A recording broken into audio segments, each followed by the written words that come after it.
جی بچوں، آج ہمارے سبق کا عنوان ہے خلیفہ کی دانش مندی، پیج 105، صفحہ 105۔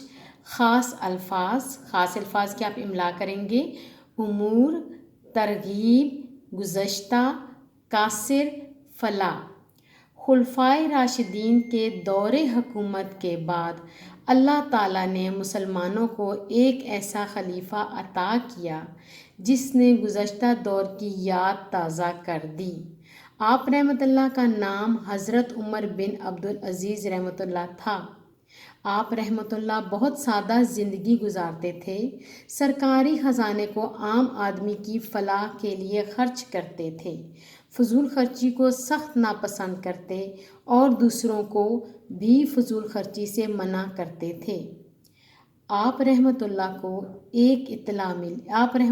کو اطلاع ملی کہ سپہ سالار ضرورت سے زیادہ خرچ کرتا ہے، اس کے باورچی خانے کا روزانہ کا خرچ بہت زیادہ ہے۔ آپ رحمۃ اللہ بہت پریشان ہوئے۔